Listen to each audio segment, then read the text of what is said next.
Vous écoutez Une enquête dans la peau, le tueur du taxi. Deuxième partie.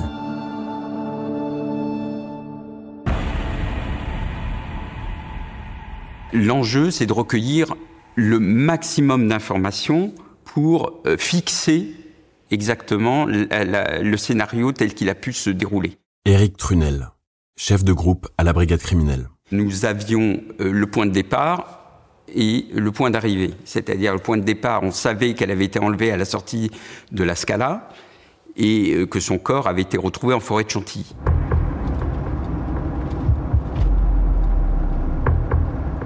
On a eu la téléphonie, donc l'itinéraire qu'elle a pu emprunter. Loin d'effectuer un trajet de la Scala jusqu'à son domicile du 18e, ce téléphone a cheminé de la rive droite où se trouve la Scala à la rive gauche et en rebasculant sur la rive droite par Saint-Lazare jusqu'au nord de Paris, jusqu'à l'autoroute A1.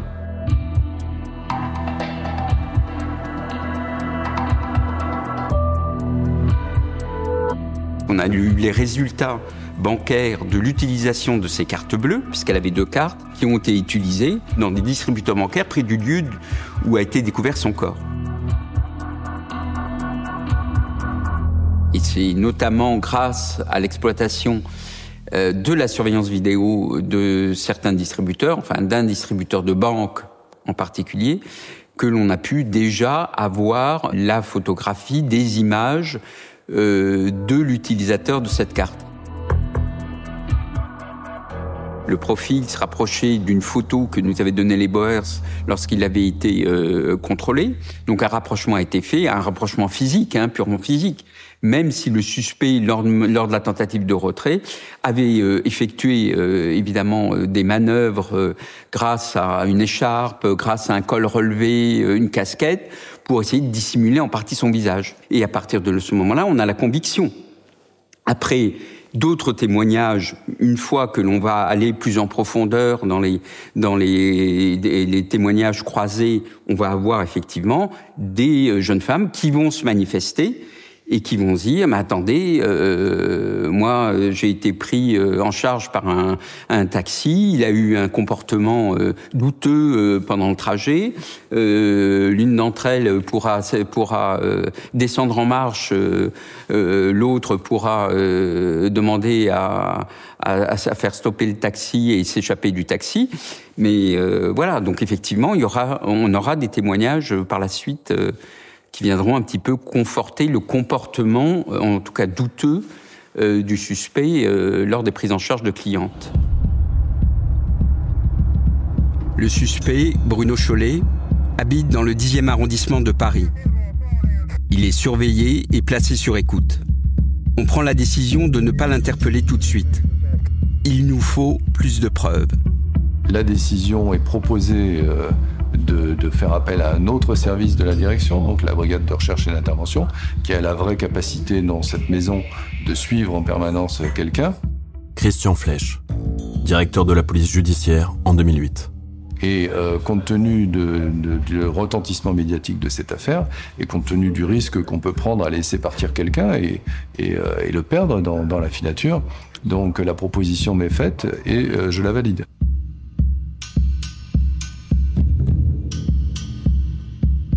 L'après-midi, je reçois un appel téléphonique d'un des gars de la BRI qui me dit écoutez, voilà, il s'est arrêté dans un magasin de bricolage, il a acheté une pelle de jardin.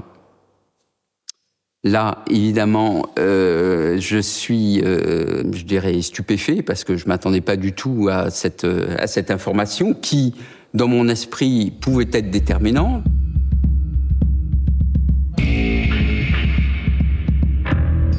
Même pas une heure plus tard, il nous rapporte que le suspect à bord de son véhicule a stationné le long de l'avenue de Longchamp dans le bois de Boulogne et qu'il est en train d'arpenter le sous-bois comme s'il cherchait quelque chose, qu'il est revenu sur ses pas et puis qu'il s'est accroupi à plusieurs reprises au pied d'un arbre. Et puis, ils l'ont vu ensuite, au bout d'un moment, s'emparer de quelque chose et revenir à la voiture avec quelque chose qui leur semblait plus lourd que la pelle, plus encombrant, et mettre ça à l'arrière du véhicule et repartir.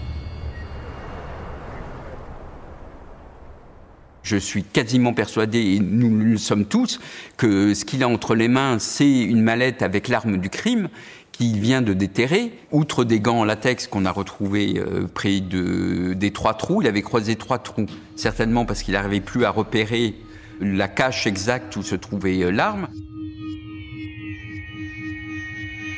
À mi-hauteur de cet arbre se trouvait donc un scotch en forme de croix, qui en fait était l'un des repères, et l'on a vu qu'il y avait d'autres repères du même type, avec du scotch, dont on a trouvé un dérouleur vide d'ailleurs dans le sous-bois par terre, en forme de croix, qui pouvait évidemment servir de repère à Bruno Chollet pour revenir et retrouver le lieu où avait été caché l'arme. Mais un suspect qui déterre l'arme du crime devant des policiers, c'est unique, non ?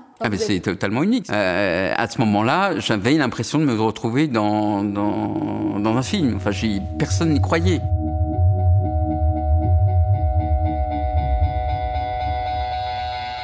Pour nous, c'était un coup du sort qui était fabuleux. On aurait vu un film policier ou une série policière avec ce scénario-là, on se serait dit, d'accord, c'est bien, mais ça n'arrive qu'au cinéma. Non, il y a certaines affaires qui, dans la réalité, dépassent même la fiction. Alors, pour moi, restera toujours un mystère. Pourquoi a-t-il voulu récupérer son arme ? Alors, je pense qu'il voulait... Moi, la seule hypothèse, c'est qu'il ait voulu s'en débarrasser définitivement, qu'il a considéré que la cache qu'il avait était temporaire, que celle-ci pouvait être trouvée par un promeneur ou par un chien, et qu'il voulait s'en débarrasser d'une autre manière, de manière définitive. Peut-être la jeter dans la Seine, voilà. Il est plus, je pense, instinctif dans son comportement que véritablement calculateur. Donc, voilà, l'étau se resserre, il panique, et puis il prend cette décision-là, mais sans forcément imaginer qu'on est beaucoup plus près de lui qu'il ne peut se l'imaginer.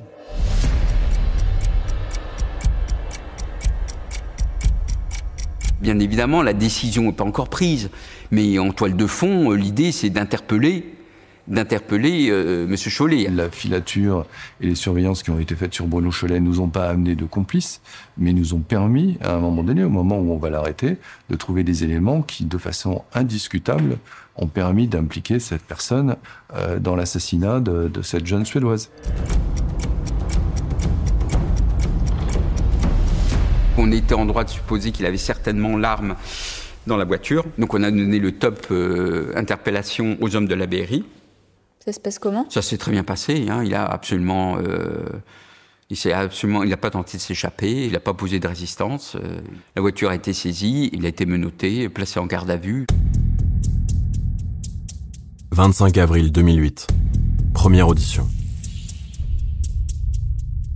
7 jours après le meurtre de Susanna, j'assiste à la première audition de Bruno Chollet.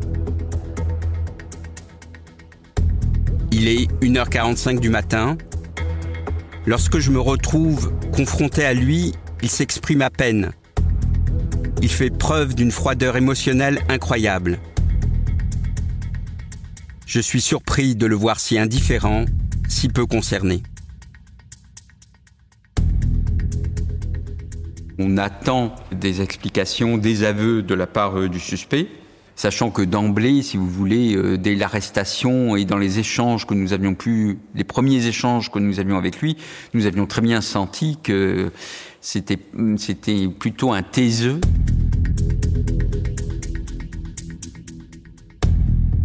Nous n'allions pas d'emblée lui dire que nous avions en notre possession une surveillance des images de vidéo, que nous avions les retraits, que nous avions... alors l'arme du crime, il le savait, mais voilà, donc la stratégie a été très classique, sachant que nous avions des éléments matériels en notre possession. Pour quelle raison vous êtes-vous arrêté dans le bois de Boulogne cet après-midi ? Je me suis arrêté pour pisser. Les fonctionnaires de police qui assuraient un dispositif de surveillance sur votre personne vous ont vu utiliser une petite pelle et creuser plusieurs trous dans le bois. De quoi s'agissait-il ? Je vois pas de quoi vous parlez. Vous avez été observé en train de creuser à l'aide d'une petite pelle achetée auparavant dans un magasin de bricolage. Commentez. Je n'ai pas acheté de pelle, je n'ai pas creusé. Le premier interrogatoire, on est déçu forcément parce qu'il ne donne pas du tout d'explications, mais on espère qu'il va en donner par la suite. C'est un habitué. Il est rompu aux méthodes de police et il n'a pas peur. Vous vous rappelez de ce soir-là ? Vous n'êtes pas rentré chez vous, vous rentrez après... Non. Bah non, mais là, c'est lorsqu'on a un suspect que l'on va interroger, il va être interrogé toute la nuit, ou quasiment toute la nuit. Plusieurs interrogatoires vont se succéder, bien évidemment. Donc à ce moment-là, non, on ne rentre pas chez soi. Hein.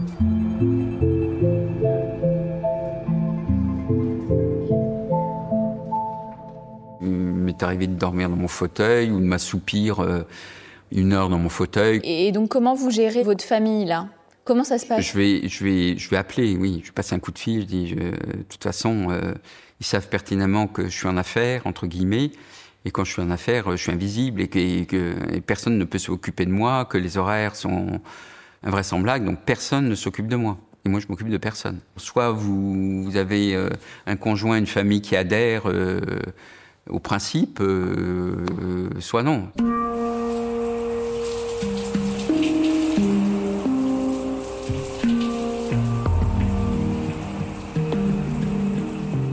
Il m'est arrivé de rentrer chez moi, de prendre ma douche, de manger, de repartir, je vois personne.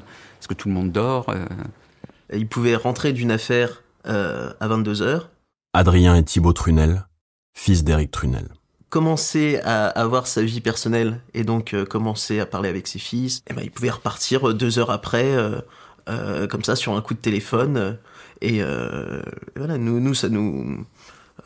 ça nous peinait de pas passer plus de temps avec lui, mais du moins, on avait une forme de respect aussi et de fierté, parce que voilà, il allait sauver le monde.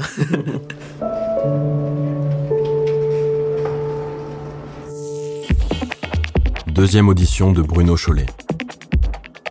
On reprend l'interrogatoire. Cette fois-ci, on va le confronter à nos preuves matérielles. C'est notre dernière chance d'obtenir des aveux. Avant, je suis encore d'une génération où les aveux, c'était le summum pour un enquêteur, dans une enquête, d'obtenir les aveux. Vous passez des heures, 24, 48 heures, et vous recueillez juste avant la fin de la limite de la prolongation de la garde à vue des aveux, des explications circonstanciées de l'auteur. Voilà. Ce jour, vous avez assisté à la fouille de votre véhicule. Il a été découvert une arme de poing enveloppée dans des sacs plastiques. Commentez. Je n'ai jamais vu cette arme. Quand je me suis fait arrêter, je n'avais pas d'arme dans la voiture.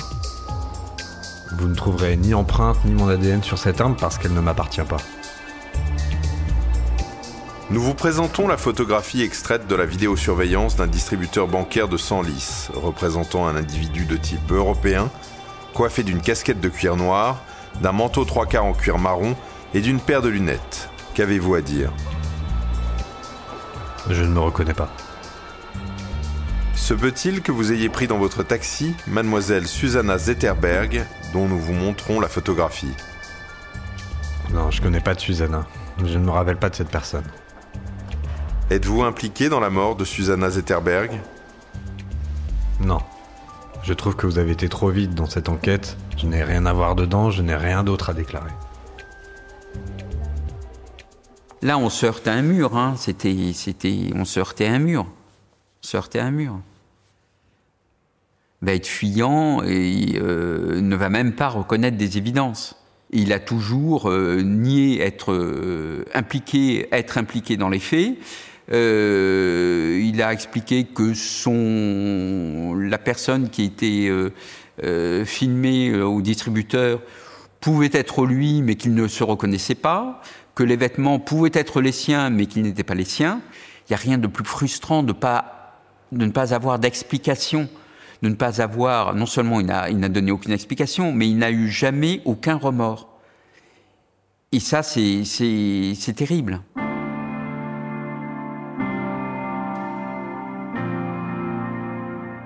On avait des vacances de prévues en Tunisie et dans notre tête, on était persuadé qu'il ne viendrait pas avec nous en fait, puisqu'il était sur cette affaire complètement à fond. Il n'aurait pas été interpellé, on l'aurait interpellé le jour de mon départ. Jamais je serais parti, bien sûr. D'ailleurs, il me semble qu'il a dû rentrer à 4h du matin juste avant le départ à l'aéroport.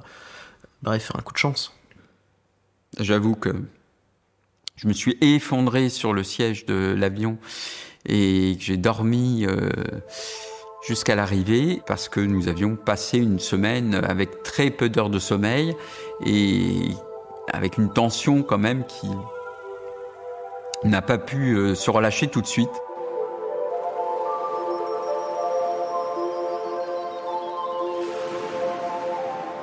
On sentait qu'il avait la tête ailleurs. Il était toujours...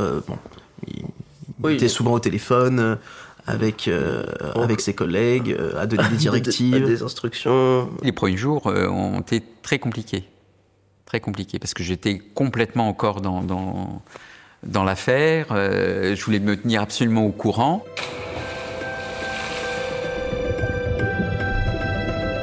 Le 8 septembre 2012, le procès de Bruno Chollet s'ouvre à la cour d'assises de Paris.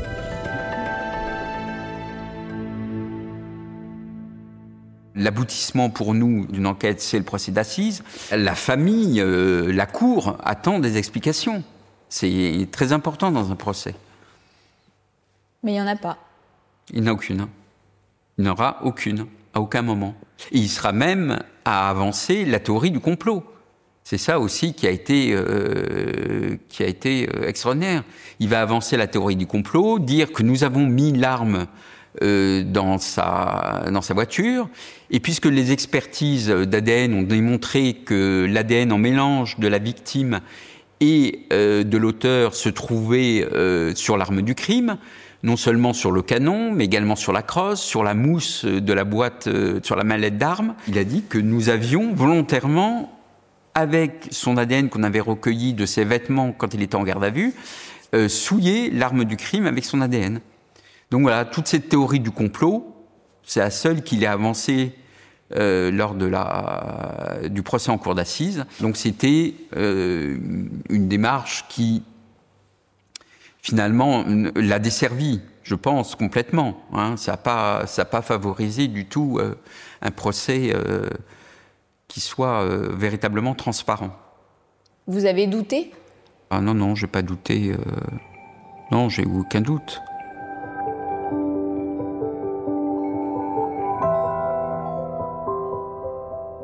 Vous éprouvez quoi à l'égard de cet homme ? Je vous dirais facilement du dégoût, mais c'est pas un sentiment très chrétien. J'éprouve un ressentiment parce que c'est un homme qui est récidiviste et qui a usé de violence, de sa facilité, de son pouvoir vis-à-vis d'une personne plus vulnérable pour abuser d'elle, la dépouiller, la voler et la tuer.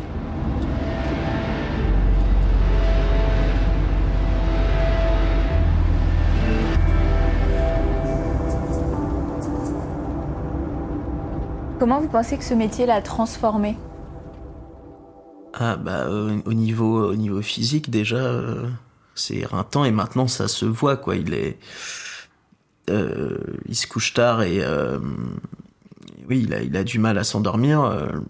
La seule chose que je ne sais pas, c'est s'il fait beaucoup de cauchemars à cause de des affaires qu'il a vues quoi. Parce que du coup, il a vu beaucoup de violence au cours de sa vie. Beaucoup de sang, mais je veux dire, des choses assez perturbantes, quoi. Susanna, morte, vous la voyez, c'est des photos. Bien sûr. Elle fait partie des images, non pas qui me hantent, mais des images J'aurai toujours son visage en tête, son nom, je ne l'oublierai pas. Alors, est-ce que c'est une trop grande sensibilité ? J'en sais rien, mais c'est vrai que je suis toujours touché. Toute cette douleur, cette violence qui m'émeut et qui m'habite, qui effectivement me hante, même si je trouve ça un peu excessif, mais c'est vrai que c'est toujours présent. C'est une affaire qui m'a marqué, qui restera marquée, et nombreux sont les occasions au cours desquelles je peux repenser à elle. Ouais. En 2014, Bruno Chollet est condamné en appel par la cour d'assises de Seine-et-Marne à la réclusion criminelle à perpétuité, assorti d'une période de sûreté de 22 ans pour le meurtre de Susanna Zetterberg. Il décède le 25 juin 2021 à l'hôpital de Pierre-Bénite, après avoir passé plus de la moitié de sa vie en prison.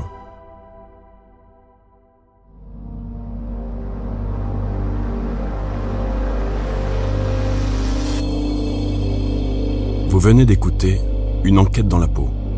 Si vous avez aimé ce podcast, vous pouvez vous abonner sur votre plateforme de podcast préférée et suivre Initial Studio sur les réseaux sociaux. Une enquête dans la peau est un podcast coproduit par Initial Studio, Caméra Subjective et les films du 8e jour, adapté de la série documentaire audiovisuelle L'enquête de ma vie, produite par Caméra Subjective et les films du 8e jour, avec la participation de Planète Plus Crime Investigation, sur une idée originale de Sarah Lebas. Cet épisode a été écrit par Caroline Comte et réalisé par Caroline Comte et Benjamin Malherbe. Production exécutive du podcast, Initial Studio. Production éditoriale, Sarah Koskiewicz et Maria Gassan. Montage, Johanna Lalonde, avec la voix de Vincent Cohen.